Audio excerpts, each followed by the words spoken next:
muitíssimo boa noite. No programa de hoje, Patagônia, Argentina. A beleza selvagem das terras do fim do mundo. Vamos entrar no território da fera dos mares, o lugar onde as famosas baleias assassinas caçam à beira da praia. Nossos repórteres ficam frente a frente com elas e entrevistam o encantador de orcas, o homem que se comunica com um dos mais temidos animais dos oceanos. Nas areias geladas, a vida do elefante marinho e seu harém, um macho para quase 100 fêmeas. Que tal um mergulho ao lado dos simpáticos leões marinhos? E o misterioso bolo de casamento que dura mais de 30 anos. Os pais oferecem um pedaço aos filhos quando comemoram bodas de prata. Nos acompanhe nesta aventura. O Globo Repórter de hoje é uma coprodução com a EPTV, afiliada da Rede Globo.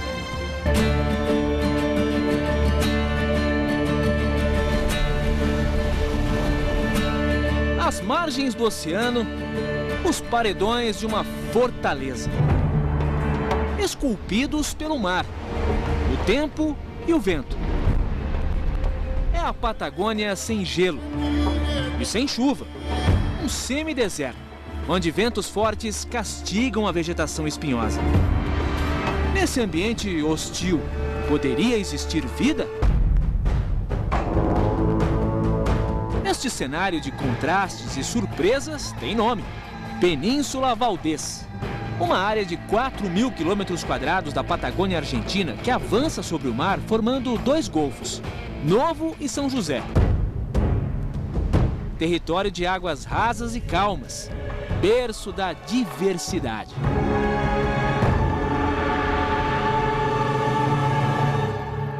Há 10 milhões de anos, toda essa paisagem era coberta pelo mar.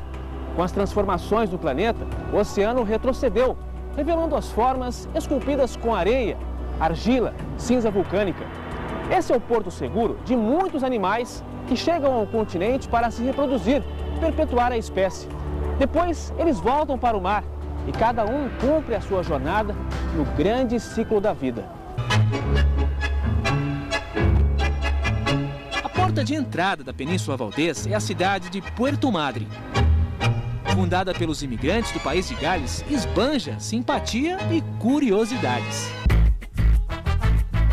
O motorista e o melhor amigo são as celebridades locais. O aposentado Carlos Alberletti e o cachorro Tchê fazem uma parceria irresistível. Para evitar deslizes, o motorista circula a no máximo 30 km por hora. Ele diz que o cachorro aprendeu a fazer isso há 12 anos.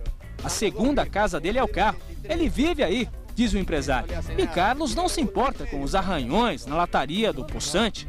Ano 83. Minha mulher acha ridículo, mas eu não ligo para o que dizem. É um amigo para todas as horas. O cachorro acompanha o dono até nos bancos e lojas do comércio.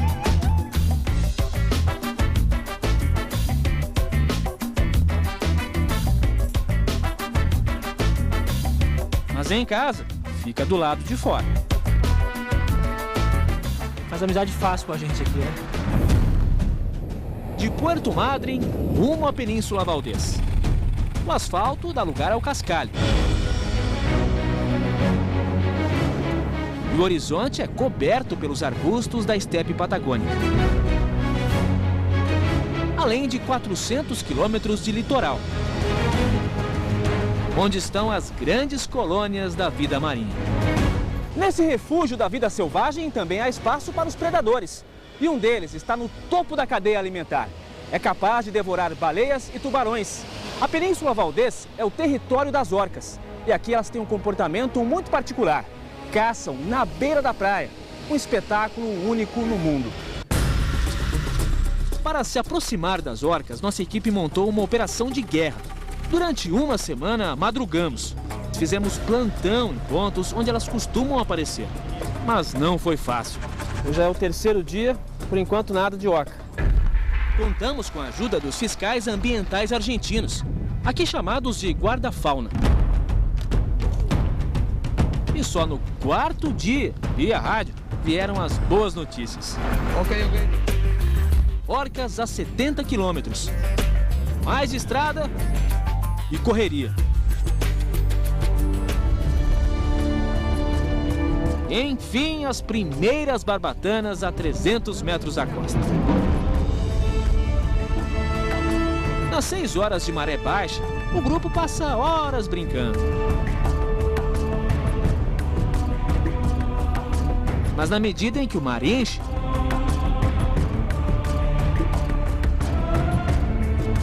começam a se aproximar das margens.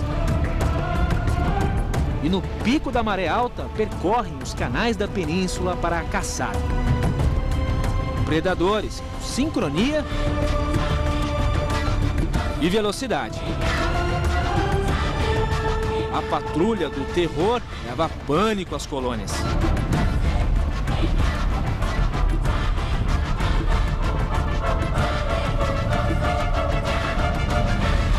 Apesar de serem conhecidas como baleias assassinas, elas não são nenhuma nem outra. Matam pela sobrevivência e, na verdade, são golfinhos, os maiores da espécie. A barbatana do macho chega a 1,80 m de tamanho. Ele está acompanhado de 2 fêmeas e um filhote. Em média, a cada 30 segundos, sobem para respirar e identificar os alvos.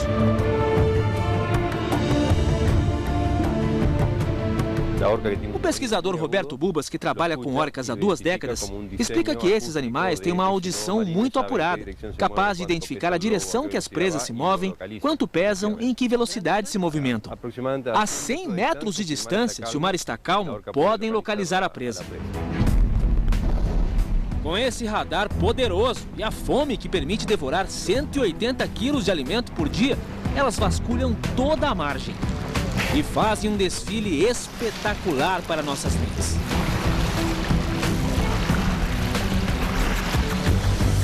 Estamos diante de animais que aqui chegam a 9 metros de tamanho e 10 toneladas. A distância ficou tão pequena que quase viramos comida de orca. Olá, hey amiga, olá. Essa veio conferir o cardápio e nos deu um susto.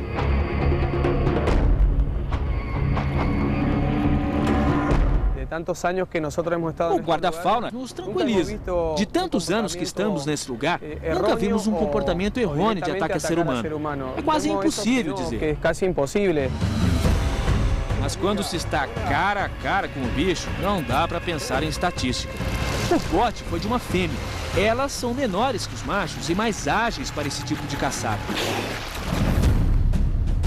Chegam de surpresa e atacam de preferência os filhotes de elefantes e leões marinhos. Em média, de cada 10 ataques, 4 são certeiros. É uma questão de supervivência, não? Um comportamento novo, que não tem mais que 70 ou 80 anos, diz o pesquisador Roberto Bubas. Ele lembra que entre 1917 a 53 houve uma grande matança de leões marinhos pela pele e o óleo. Com a diminuição do alimento, as orcas tiveram que aprender a chegar mais perto da praia para caçar os leões marinhos. A doutora Ingrid Visser, PhD em biologia marinha, alerta que é um comportamento de alto risco para os bichos. Os animais podem encalhar na praia e morrer. Por isso, devem ter um longo tempo de prática. E as mães ensinam os filhos desde muito jovens.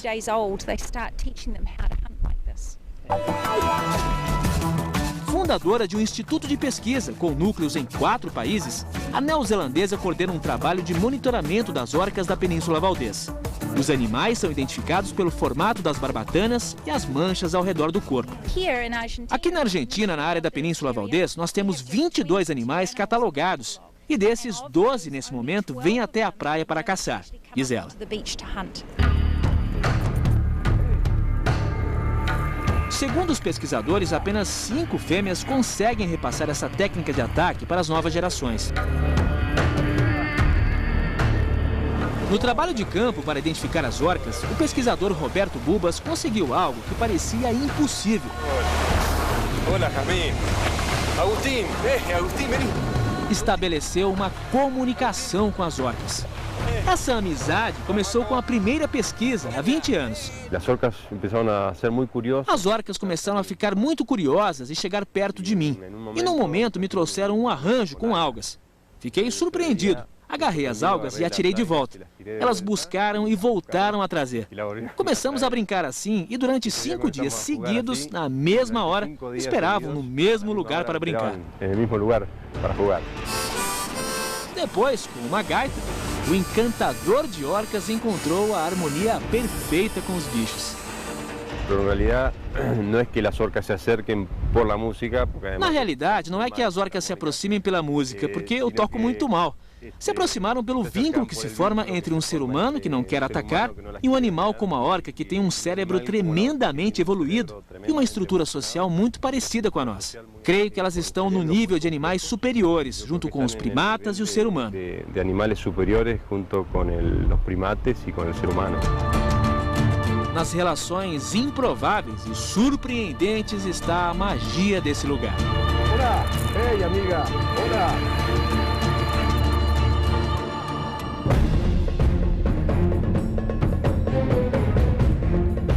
Ladeira abaixo, em busca de novas espécies. É uma aventura perigosa.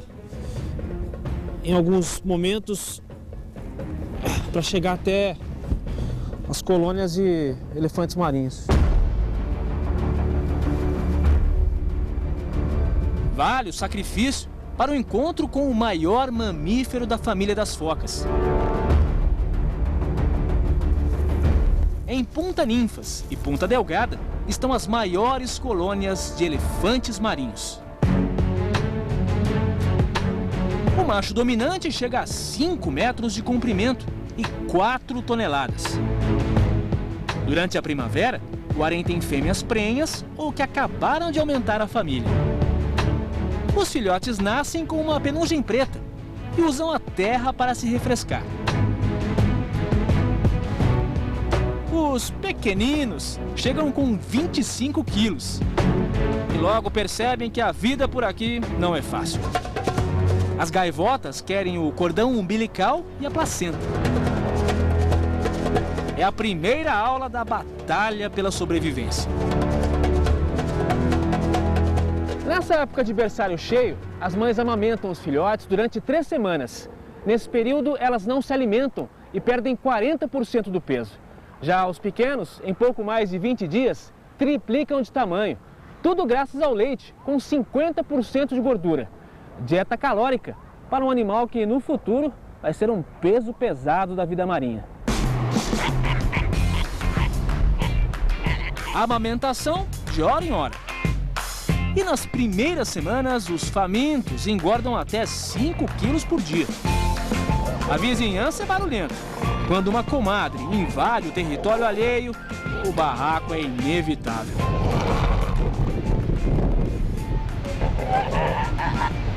Para ser o rei do harém, o macho dominante precisa de vigor. Tem que dar conta de todas. Primeiro um carinho. Mordidinha no cangote. Depois o brutamontes joga o corpo 5 vezes mais pesado sobre a companheira. Mas nessa época de maternidade, elas geralmente não pensam naquilo. Ele tenta com várias, até se entender com alguma que está a fim de namoro. A vida do elefante marinho pode causar inveja em muita gente. O macho passa o dia assim, descansando, só se movimenta para defender o harém ou acasalar, quando e quantas vezes quiser. Chega a namorar até 15 vezes por dia. O felizardo ali tem mais de 100 fêmeas no harém. E um detalhe, nenhuma sogra. Na primavera, centenas de fêmeas procuram a praia para a reprodução. E os machos vêm logo atrás para tomar conta do harém, que se forma aos poucos. Mas o dono do pedaço tem concorrência. Machos jovens estão de olho na mulher do próximo. Uma bobeada e olha o espertalhão aí se dando bem. Mas quando o marido traído percebe alguma coisa, fica cego de ciúmes.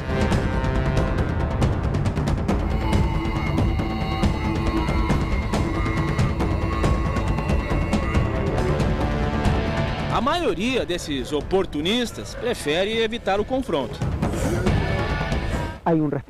Héctor é guarda-fauna aqui há 17 anos. Explica que existe um respeito. Muitas vezes os machos se olham, se medem e o mais fraco opta pelo bom senso, se retira.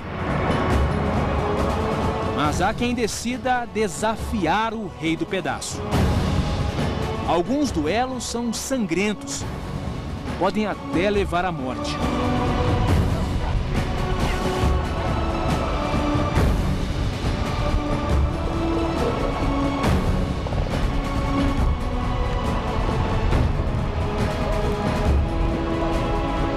Quando expulsa o intruso, o vencedor comemora com coreografia.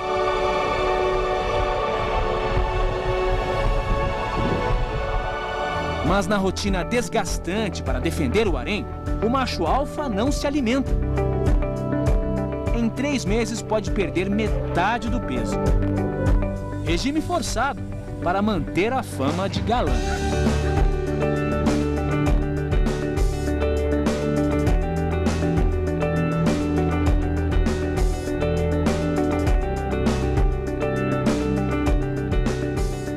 A magia de um mergulho ao lado dos simpáticos leões marinhos e a surpreendente sociedade dos pinguins. Daqui a pouco.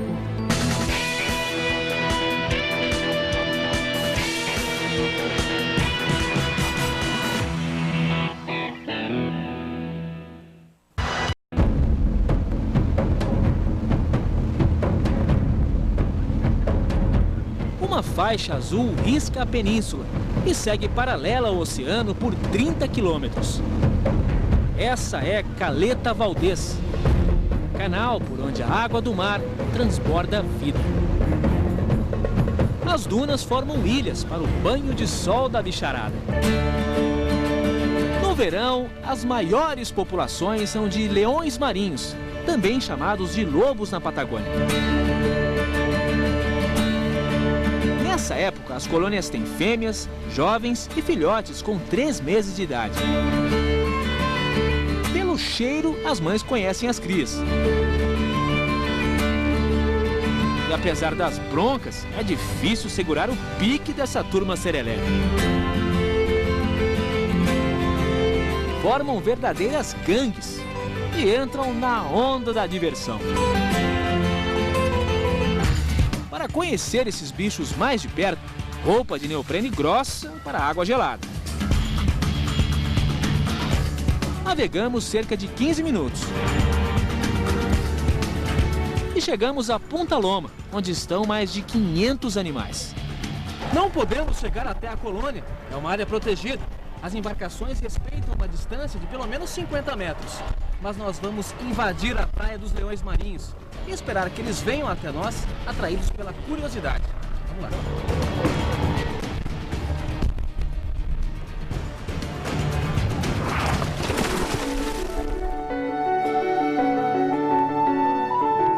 Um mergulho de superfície com snorkel já é suficiente para atrair a atenção dos bichos. Eles surgem inicialmente tímidos.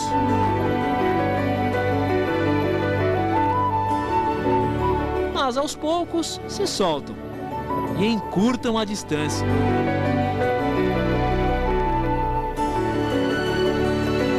Brincam.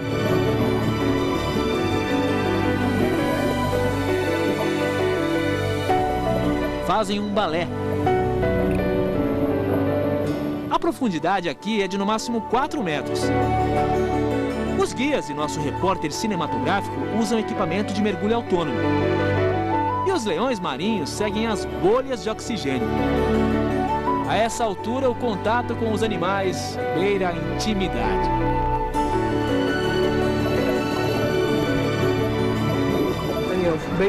Nos anos 20 ou 30, eles eram caçados. Apesar disso, é um animal muito dócil e muito sociável, diz o nosso guia. Em outras épocas do ano, o mergulho é ainda mais impressionante. É quando as colônias estão povoadas de animais jovens, os mais atrevidos. Querem tocar e degustar essa experiência. A guia nos deixa tranquilos. Sim, mordem solamente para... Eles só mordem para brincar com a gente. Simplesmente empurramos e nada acontece. Não passa nada. Eles gostam que acariciamos na região lombar, nas nadadeiras. Não gostam que acariciam a cabeça. Quando fazemos isso, eles fogem. Geralmente se correm. Todos os movimentos são monitorados pelos guarda-faunas no alto da encosta. Acompanhamos um grupo de biólogos brasileiros que vieram participar de um congresso e aproveitaram para viver essa experiência. Os mergulhos têm tempo máximo de 45 minutos.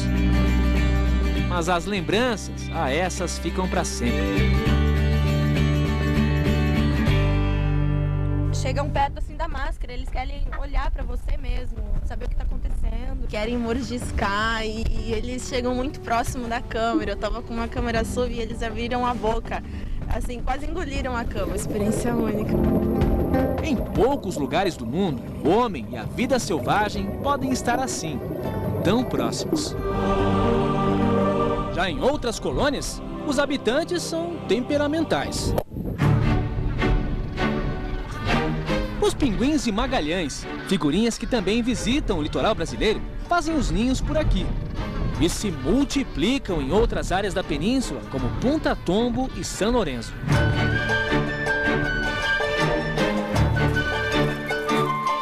Todos os anos chegam a essa região da Patagônia mais de 1 milhão de pinguins de Magalhães. É a maior colônia continental do mundo nessa espécie. Eles ficam 6 meses em terra. Vêm para se reproduzir, aumentar a família. Depois, voltam para o mar e seguem a jornada de migrações. De peitinho estufado e barriga cheia, os machos surgem do mar no início da primavera. Chegam das viagens de até 2.500 quilômetros atrás de alimento. Se empanturraram com peixes e lulas marinhas.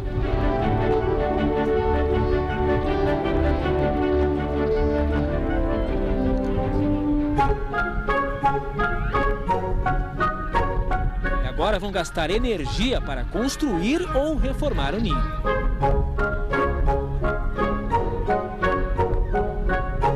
A casa própria geralmente é a mesma do ano anterior. Mas há sempre um macho jovem ou adulto valentão de olho no imóvel do vizinho. Aqueles construídos próximos à praia são os mais valorizados. E a escritura do terreno é conquistada na base da força e do grito. Com a casa garantida e em ordem, os dedicados maridos esperam pelas esposas, que chegam 2 ou 3 semanas depois. Os pinguins são monogâmicos, mas a guarda-fauna especializada em biologia marinha explica que o relacionamento não é tão duradouro como se imagina.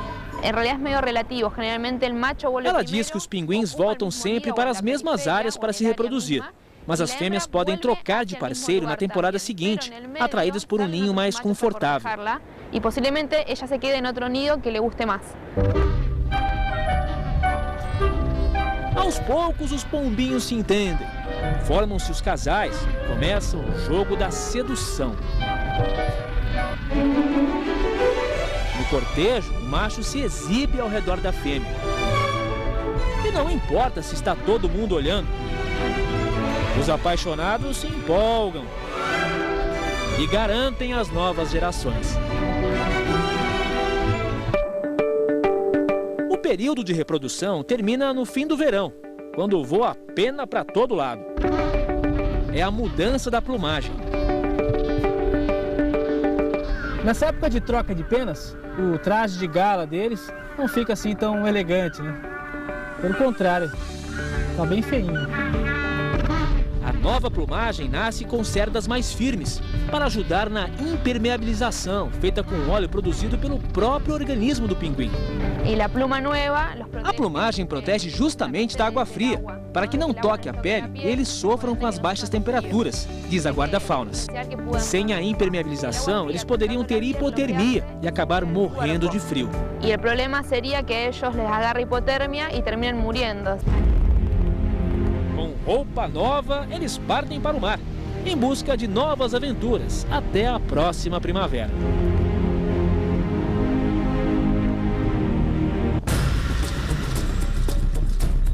litoral da Patagônia Argentina, as encostas de argila e rocha vulcânica formam uma fortaleza.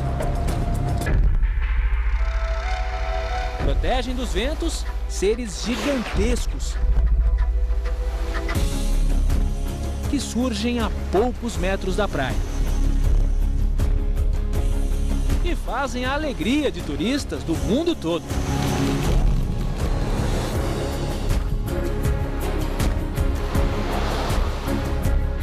Você escuta a respiração delas, você vê assim bem de perto como o comportamento é fantástico.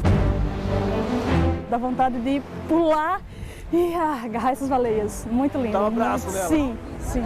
O casal de Buenos Aires e o filho de 8 anos queriam ficar ainda mais próximos. Quando se vê nos livros, filmes, a dimensão é totalmente diferente, diz ele. Estamos emocionados, completa a esposa. Estamos emocionados. Todos os anos, quase 2.000 baleias francas encontram nessas águas calmas o lugar ideal para a reprodução. Essa praia funciona como uma maternidade. São muitas mães que aproveitam as águas rasas para ensinar os filhotes a nadar. Uma preparação para as viagens mais longas até as regiões subantárticas, onde a comida é farta durante o verão. E essa aula de sobrevivência é sempre assim, com a maré mais alta, na beira da praia. E a gente assiste a tudo isso de camarote. Para observar melhor o comportamento desses animais, nossa equipe viajou até Puerto Pirâmides, um balneário onde vivem apenas 1.000 pessoas.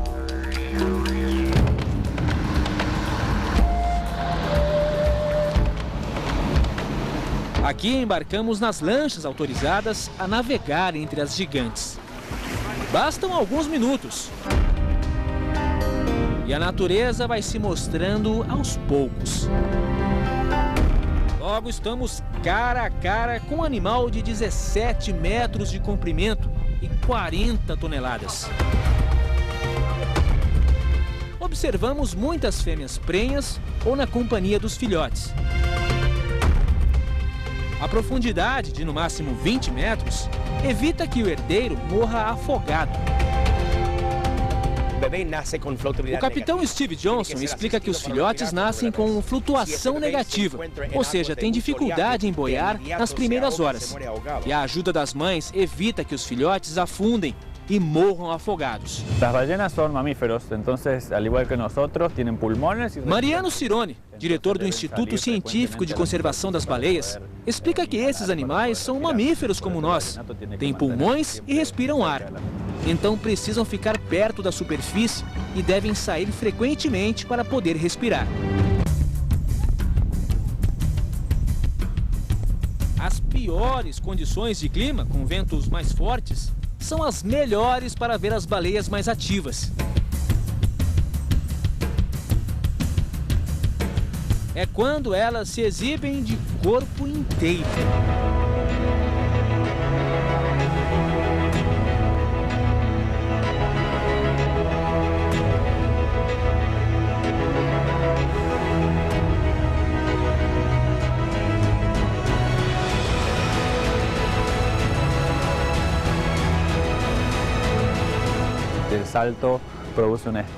O salto produz um estrondo forte, que se escuta a uma grande distância. Então é possível que as baleias usem como modo de comunicação entre elas, explica o pesquisador. Os barcos respeitam a distância de 15 a 20 metros das baleias, mas elas, curiosas que são, querem saber quem está invadindo o território e chegam muito perto. Por serem tão dóceis, foram alvo da caça no século XIX e quase chegaram à extinção, mas resistiram para dar esse espetáculo.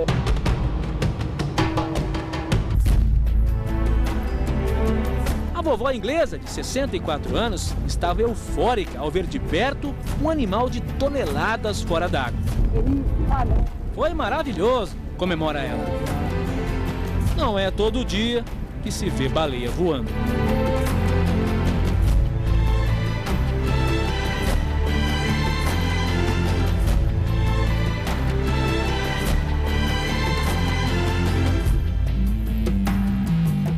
O misterioso bolo de casamento que atravessa décadas.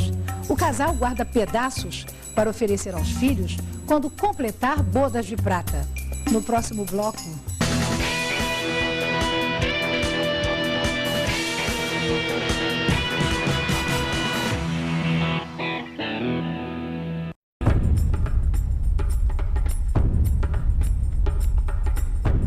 Arranha-céus naturais de dunas e falésias revelam a dimensão entre homem e natureza. Assim é a região de Cerro Avanzado, a 100 metros acima do nível do mar. Na aventura para explorar este cenário, cada parada tem a roda de mate para espantar o frio patagônico. A geografia da Península Valdez pode se desfazer com o toque das mãos e esconder milhares de fósseis marinhos da época em que tudo isso era coberto pelo oceano. A 140 quilômetros da península, na charmosa cidade de Trelew, está o lugar onde as descobertas debaixo da terra provam que essa região já foi dominada pelos maiores seres do mundo. O Museu Paleontológico Herrídio Ferruglia tem réplicas e fósseis verdadeiros dos dinossauros. No Vale dos Gigantes, animais com chifres e presas enormes. Esses são os ossos das pernas do dinossauro que alguns cientistas consideram o maior da Terra. O Argentinosaurus tinha 22 metros de altura, 35 de comprimento e pesava 100 toneladas. O museu recria as eras geológicas misturando réplicas e esculturas. Revela a rotina dos povos antigos, como os Mapuches e Tehuelches. Aqui o turista pode ser paleontólogo por um dia e, se tiver sorte, descobrir um fóssil de verdade. O brasileiro que mora na Argentina trouxe a família para viajar no tempo. Isso dá para sentir um pouquinho mais de perto, né? Para entender as eras geológicas e como foi a evolução aos poucos. Isso foi muito jóia, muito didático mesmo. O passado também é preservado nesse pedacinho da Europa.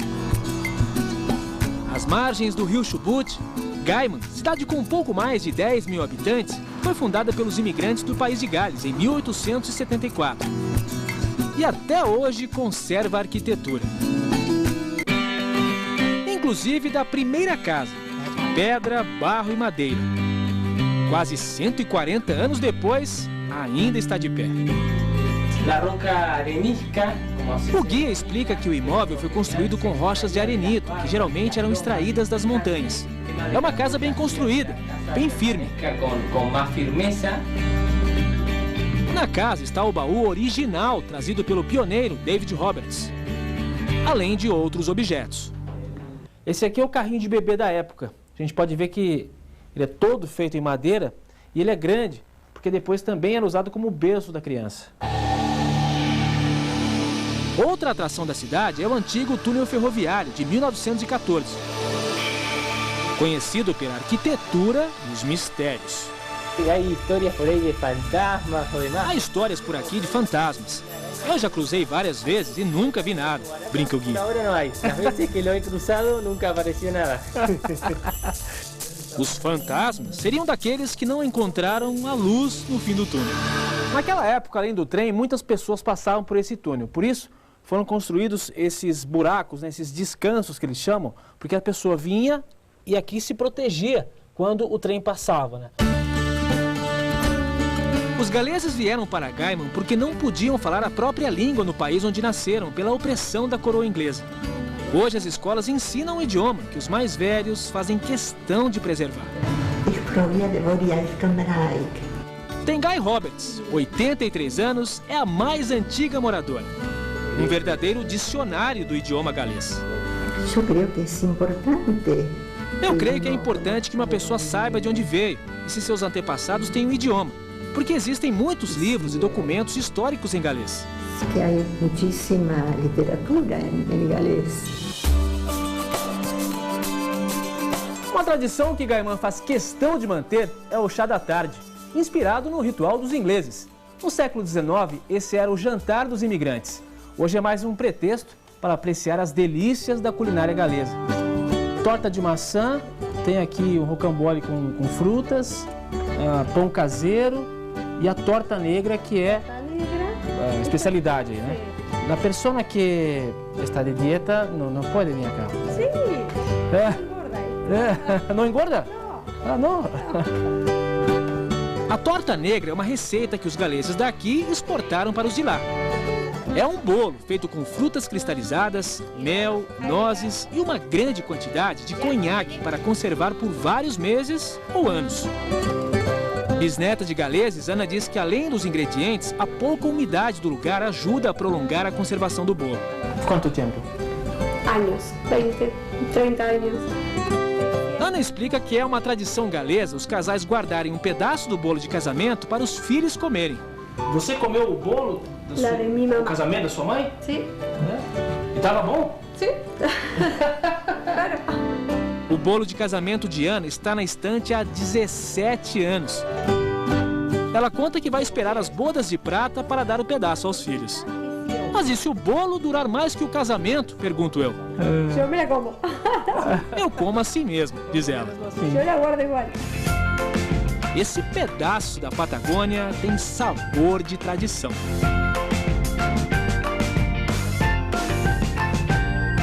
Raposas, lebres patagônicas e guanacos. Os animais que ficam até 4 dias sem beber água não correm qualquer risco nas terras do fim do mundo.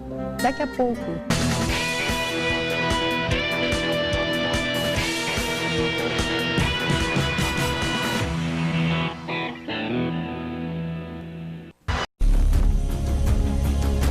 Há várias maneiras para se explorar as belezas da Península Valdez.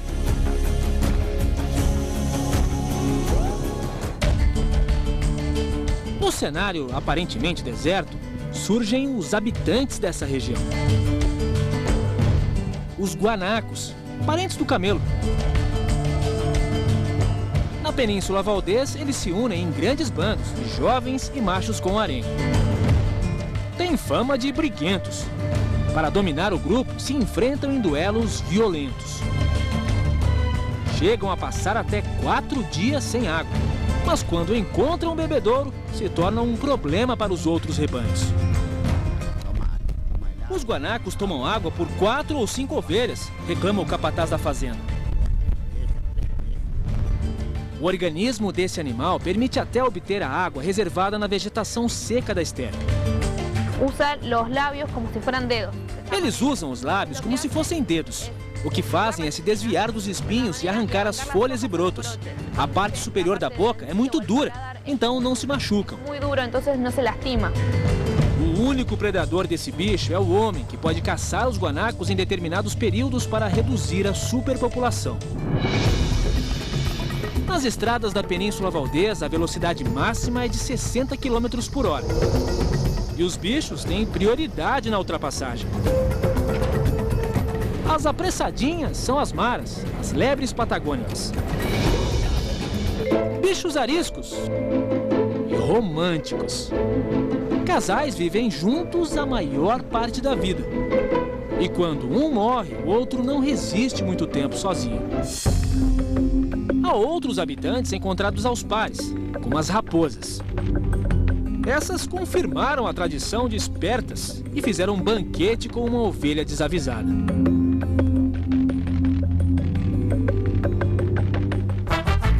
E surge da toca um parente do mascote da Copa no Brasil. Esse tatu é chamado na Argentina de peludo. E aqui costuma não driblar os turistas. Nessa região da Patagônia é impressionante como os bichos se acostumaram à presença humana. Os tatus, por exemplo, são sempre ao nosso redor. Claro, em busca de comida, que muitos turistas dão de forma errada, porque essa não é a dieta do bicho, ele também acaba não caçando. Mas é muito simpático, né? Território de natureza soberana, onde os homens são apenas coadjuvantes. Declarada Patrimônio Natural do Mundo, a Península Valdez é formada por propriedades particulares, onde os donos têm como dever a conservação. Na imensidão da estepe patagônica, as únicas atividades comerciais autorizadas são o turismo e a criação de ovelhas. Essa região é o principal polo de lã da Argentina. E pelo jeito, a produção vai muito bem.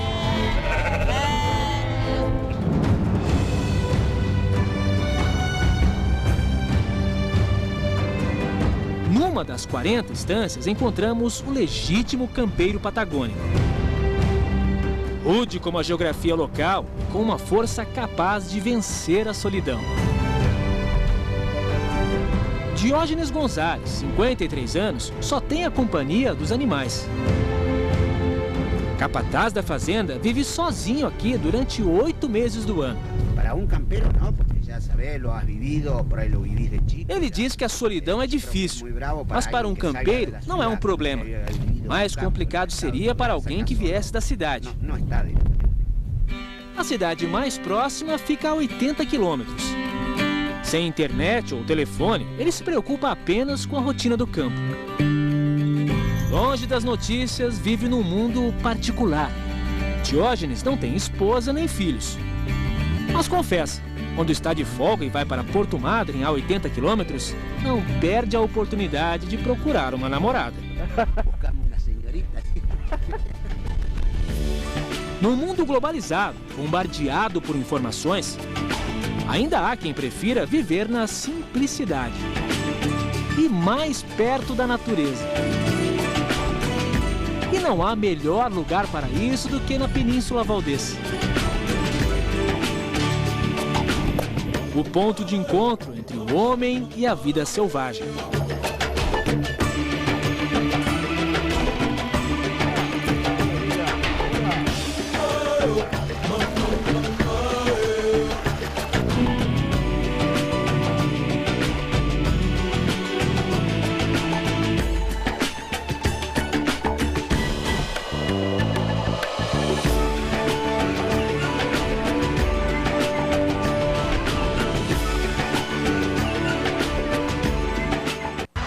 Globo Repórter.